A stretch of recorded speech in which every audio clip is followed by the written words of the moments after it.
England star opener Phil Salt T20 క్రికెట్లో world record create చేశాడు. IPL 2024 mini వేలంలో అమ్ముడుపోని ఈ డాషింగ్ బ్యాటర్ 40 ఫార్మాట్లో బ్యాక్ టు బ్యాక్ సెంచరీలు కొట్టి ఐపీఎల్ ఫ్రాంచైజీలకు గట్టి హెచ్చరికలు పంపాడు. వికెట్ కీపర్ అండ్ బ్యాటర్ అయిన ఫిల్ సాల్ట్ ఈ ఐపీఎల్ వేలంలోనూ తన పేరును నమోదు చేసుకున్నాడు. 1.5 కోట్ల బేస్ ప్రైస్తో వేలంలోకి వచ్చాడు. అయితే ఏ ఫ్రాంచైజీ ఈ ఇంగ్లాండ్ బ్యాటర్ను కొనుగోలు చేయడానికి ఆసక్తి చూపించలేదు. అయితే ఐపీఎల్ వేలం ముగిసిన తర్వాత వెస్టిండీస్తో జరిగిన 4వ టీ20 మ్యాచ్లో ఫిల్ సాల్ట్ బ్యాట్ జులిపించాడు. ఈ మ్యాచ్లో సాల్ట్ 57 బంతుల్లో 10 భారీ సిక్సర్లు 7 ఫోర్లతో 119 పరుగులు చేశాడు. దీనితో పాటు ఫిల్ సాల్ట్ టీ20 క్రికెట్లో బ్యాక్ టు బ్యాక్ సెంచరీలు చేసిన ప్రపంచంలో 3వ బ్యాటర్గా, అలాగే ఇంగ్లాండ్ జట్టు మొదటి బ్యాటర్గా రికార్డు క్రియేట్ చేశాడు. ఇంతకు ముందు వెస్టిండీస్తో జరిగిన 3వ టీ20 మ్యాచ్లో సాల్ట్ అజేయంగా 109 పరుగులు చేశాడు. సూపర్ ఫామ్లో ఉన్నప్పటికీ ఫిల్ సాల్ట్ను కొనుగోలు చేసేందుకు ఏ ఫ్రాంచైజీ ఆసక్తి చూపలేదు.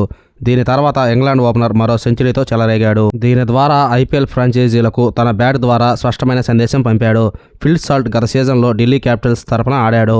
మొత్తం 9 ఇన్నింగ్స్లు ఆడిన ఫిల్ సాల్ట్ 163.91 స్ట్రైక్ రేట్తో 218 పరుగులు చేశాడు. అయితే ఈసారి అతడిని ఏ ఫ్రాంచైజీ కొనుగోలు చేయకపోవడం ఆశ్చర్యం కలిగించింది. ఫిల్ సాల్ట్ ఇప్పుడు సంచలన సెంచరీ చేయడం ద్వారా ఐపీఎల్ ఫ్రాంచైజీల దృష్టిని ఆకర్షించాడు. అందుకే ఐపీఎల్ సీజన్ 70లో మళ్లీ ప్లేయర్గా అడుగుపెట్టిన ఆశ్చర్యపోవనవసరం లేదు. ఫిల్ సాల్ట్ ఈ అద్భుత సెంచరీ సాయంతో ఇంగ్లాండ్ జట్టు 20 ఓవర్లలో 3 వికెట్లు కోల్పోయి 267 పరుగులు చేసింది. ఈ భారీ స్కోరును ఛేదించిన వెస్టిండీస్ జట్టు 15.3 ఓవర్లలో 192 పరుగులకే ఆలౌట్ అయింది. దీంతో ఇంగ్లాండ్ జట్టు 75 పరుగుల తేడాతో విజయం సాధించింది.